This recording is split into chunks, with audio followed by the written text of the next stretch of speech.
Hi everyone, my name is Jessica Otto. Our group replicated the 2008 study by Kumbina, Amato, Schwilk, and Thurin comparing performance standards on the retention of words read correctly per minute.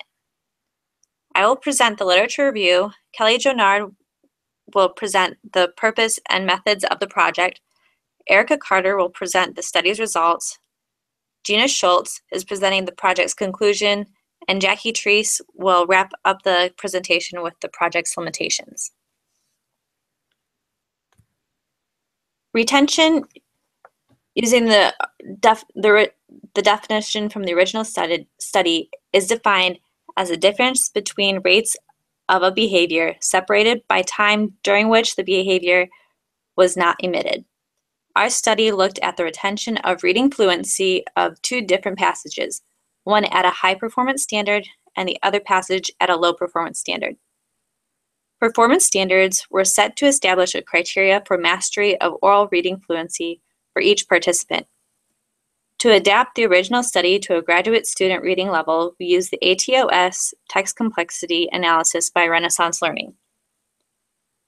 ATOS is a free text analysis tool developed by Renaissance Learning, which uses average sentence length, average word length, and word difficulty to predict the text complexity of a passage. Word difficulty is determined by a vocabulary list made up of 100,000 words based on grade level. This method of determining text complexity is different from the original study, which used Frye readability formula. The Frye readability formula used predicted rather than experimentally tested reading levels for students beyond grade 12. The ATOS text complexity analysis had established grade level standards which were both reliable and valid at a college and career reading level.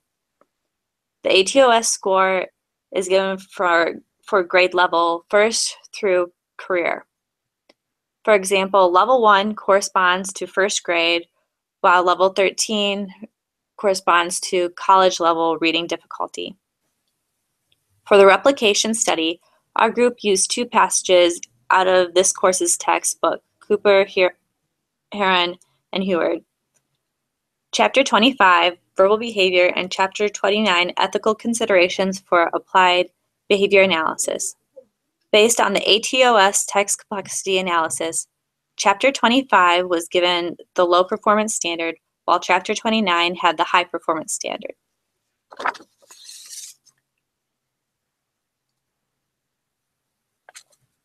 Reading fluency is the ability to read a selected passage while simultaneously being able to decipher and comprehend what is being read.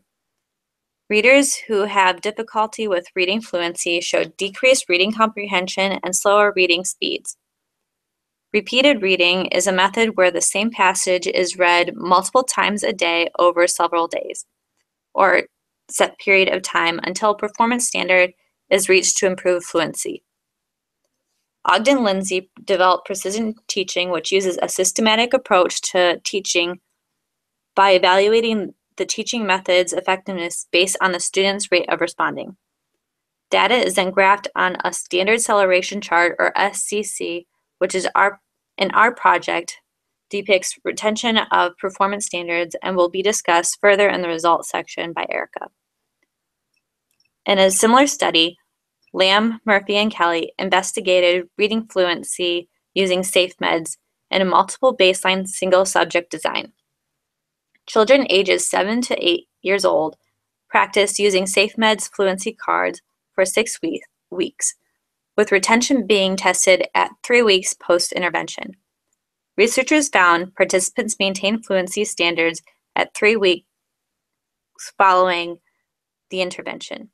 Similar results occurred across all participants, showing precision teaching can be an effective intervention to improve and maintain reading fluency.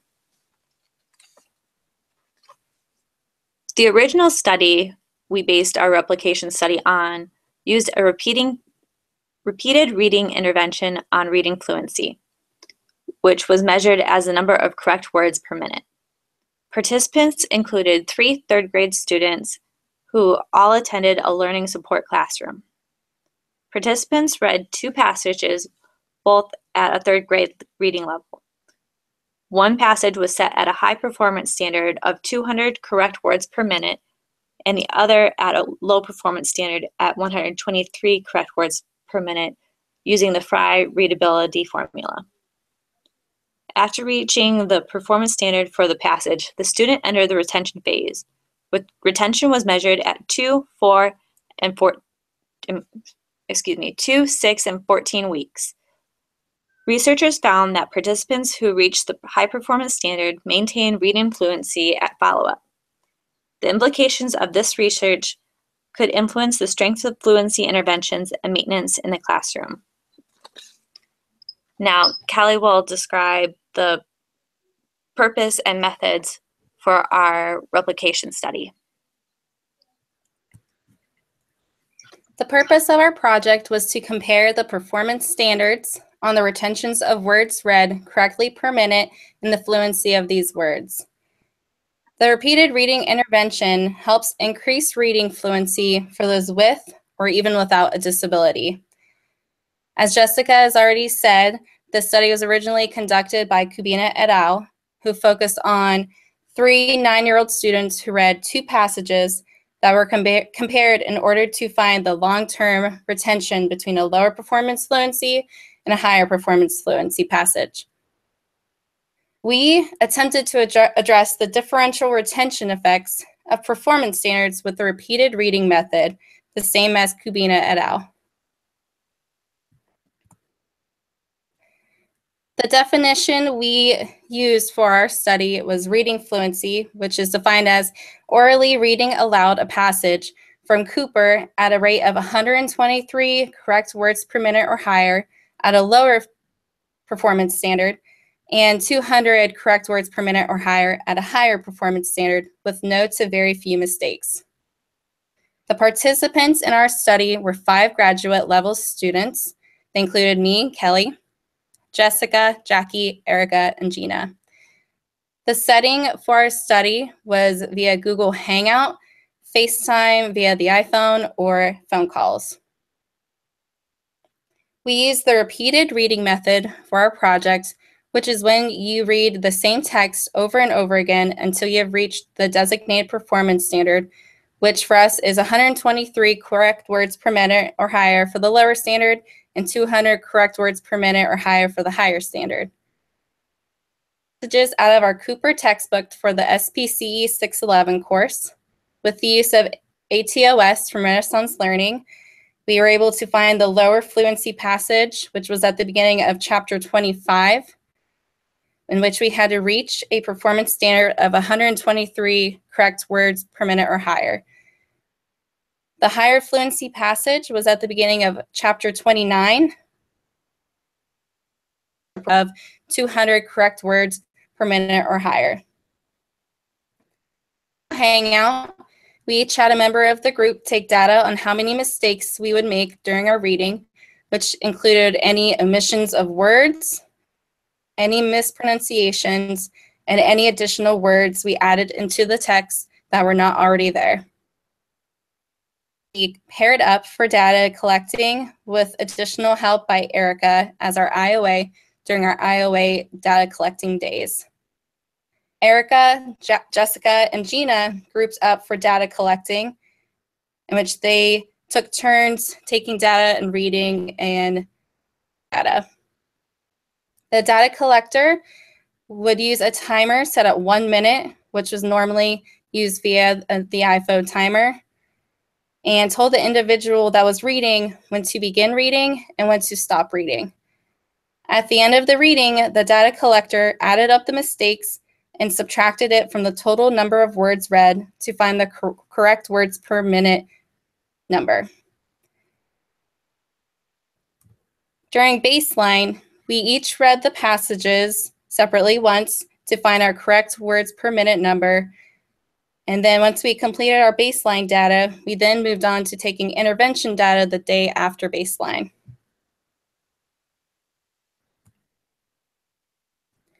Intervention data was taken 3 days in a row, where Kelly and Jackie would take data via the phone and Gina, Erica, and Jessica met via the Google Hangout or by FaceTime or by phone call, depending on connections. Once our 3 days of intervention data was complete and we all met the performance standard that we wanted to reach, we then moved on to retention data. We took retention data 2, 4, and 6 days after the last day of our intervention. We took retention data the same way as our intervention data, with the use of a 1-minute timer and having the data collector tell the individual reading when to start and stop, and had the data collector figure out how many mistakes there were subtracted by the total number of words to find the correct words per minute amount. The use of the retention data was to see if we were able to keep our reading performance standard the same or maybe even higher than our intervention data number. In order to make sure our data was reliable, we had 2 days of inter-observer agreement. The IOA individual would take data at the same time as the original data collector, and then they would calculate their data in order to figure out the IOA amount. Now Erica is going to talk about the results of our study.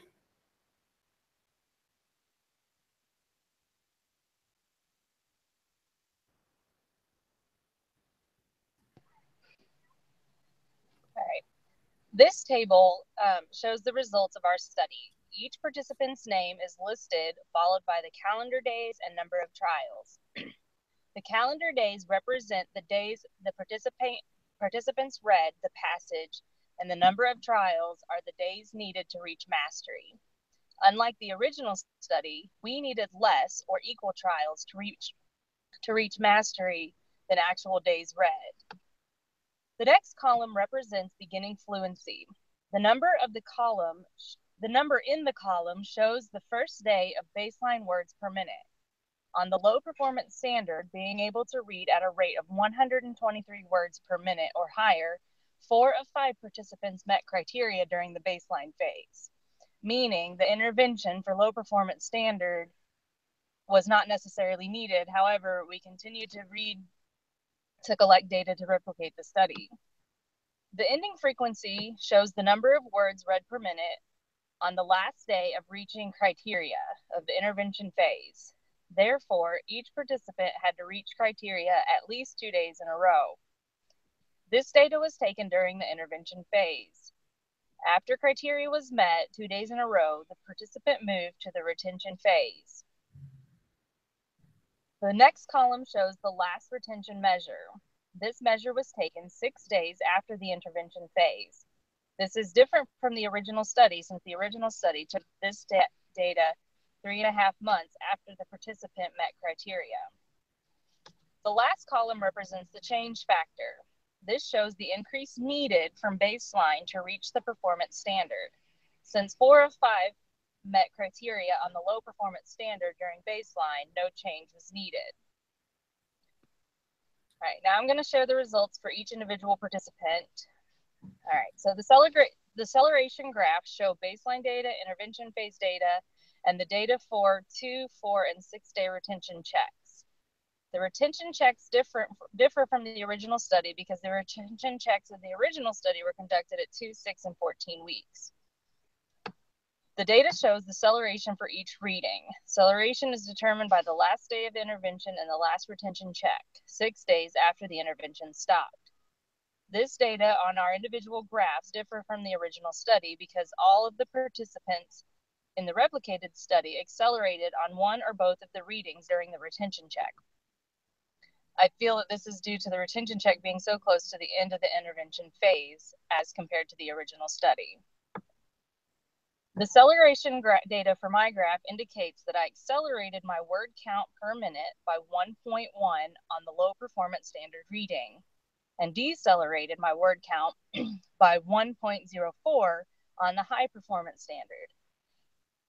As indicated in the original study, when acceleration is so close to 1, the data technically indicates no change. For the low performance standard, my range of words per minute was 84 words per minute, and my average words per minute was 166. For the high performance standard, my range was 65 words per minute, and my average words per minute was 190. Next, I will show you Gina's acceleration graph.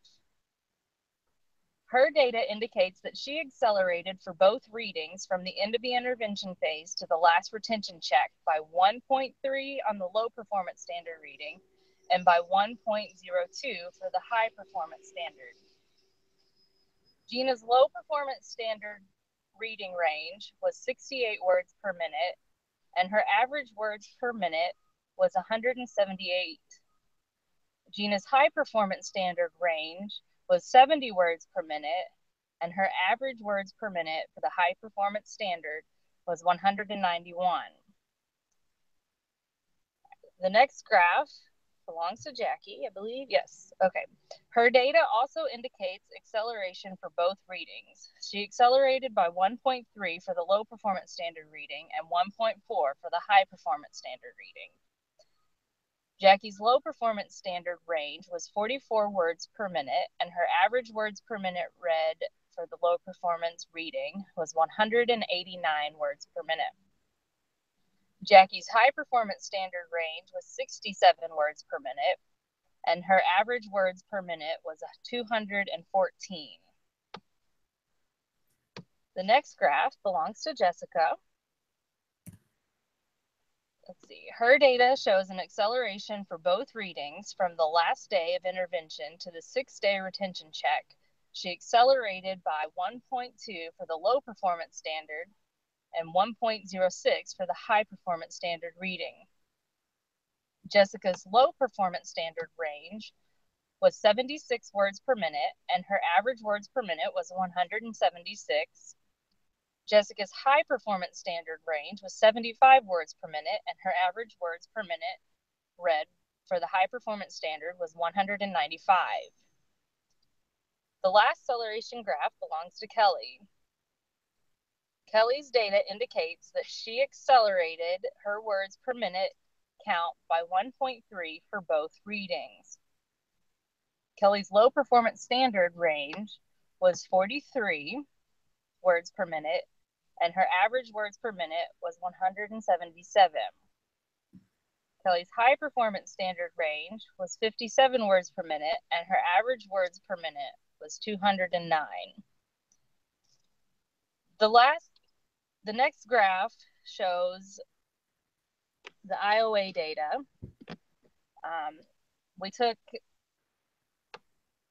tried to get as close to 30% as we could. So some people had 2 days of IOA and some people had 3. Of all the IOA sessions that we had, we were all within 4. The lowest was within 4% of complete agreement at 96%. Since all IOA sessions were above 80%, the data collected was considered accurate and agreed upon. Overall, the results showed the repeating reading method increased our words per minute count. However, due to our background and vocabulary knowledge, not much training or change was needed to reach performance standards. Also, due to our time constraints, we were unable to see the effects of not reading the passage over a longer period of time. All right, Jackie will now discuss the limitations. While completing this replication project, our group encountered several limitations. The original study involved 3 children who were all the same age. For our replication group, our ages ranged from 25 to 43. To deviate from the original study, potentially causing an effect on the results. Another limitation of this replication project was the fact that we are all in different geographical locations. Due to this, we could not meet in person and had to rely on technology to complete our readings to one another. Group members paired up to read the passages to one another using Google Hangouts, FaceTime, or just a typical conference call, When using technology as the main source of communication and data collection, there can be many limitations that come along with that. A lag would occur between the individual actually speaking was being admitted to the individual on the other end. This could cause some inaccuracies with the exact number of words each person was reading. When using phone calls, the timer would go off and the other individual may not be able to hear it to know to stop reading and to stop counting. One of our IOA sessions, a group member's phone cut out, and therefore we had to make adjustments to complete the IOA session. Some individuals are using Android devices, while others are using Apple devices. The differences in what applications are being used for communication, as well as what malfunctions may occur. Together, we found that our individual schedules varied. So the times that certain reading could be different each day. Individuals may have been reading at 4 one day, while the next day they were reading at 8. This could impact correct words per minute. Individuals may have been tired in the evening at a slower pace than the day before when they were able to read in the afternoon. Or it could have been the opposite, and some were rushing to read during their break to get to the next client, and then this would also affect how many correct words per minute, affecting the results in the study. The individuals in our group had to play the role of both the participant and the observer. Those who were observing had to follow along the errors made by the participant, and even though they weren't reading out loud, they still could have possibly been considered practicing, since they were having to the other person to check for errors. It's their turn to read. They may have scored higher on correct words per minute. In the original study, each participant attended the same classroom and was able to receive the same amount of instruction within their reading groups. Factors such as schedule, location, activities during the day, and age made this impossible for our group. The participants had their attention measured at 2, 6, and 14 weeks once meeting their standard performance.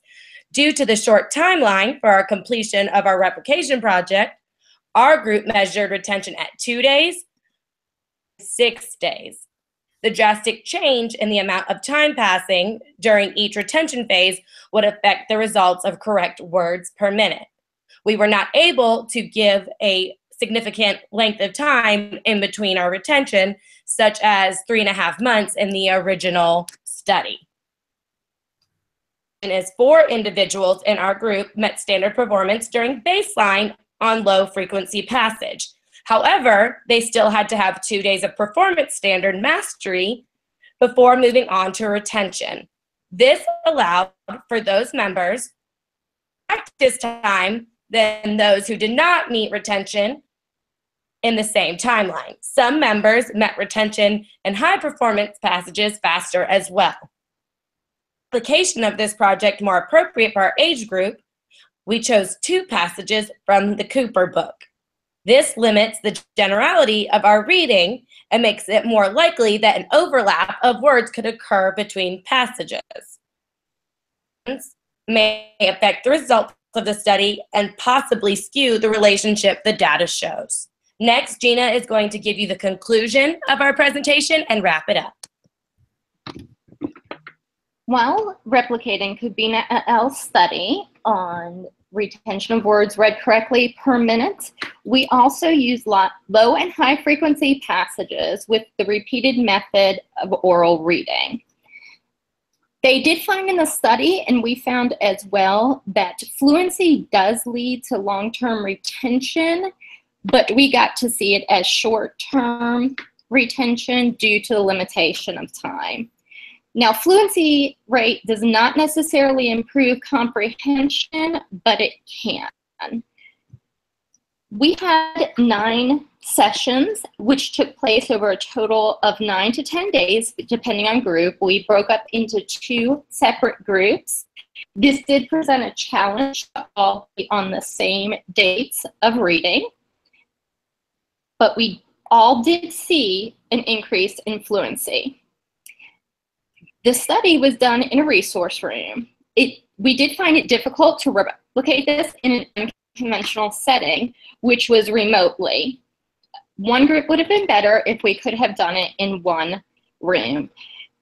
Generalization of age groups did take place, though, as we saw, since we changed the vocabulary level by picking different text.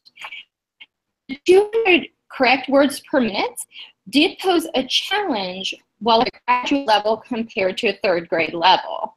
Because of our vocabulary level, there were times where we almost had to memorize the passages to meet the terminal goal.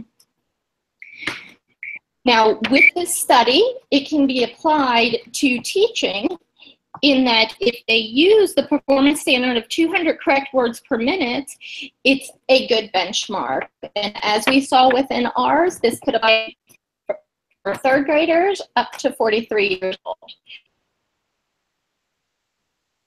So that concludes the patient project of Kubik et al.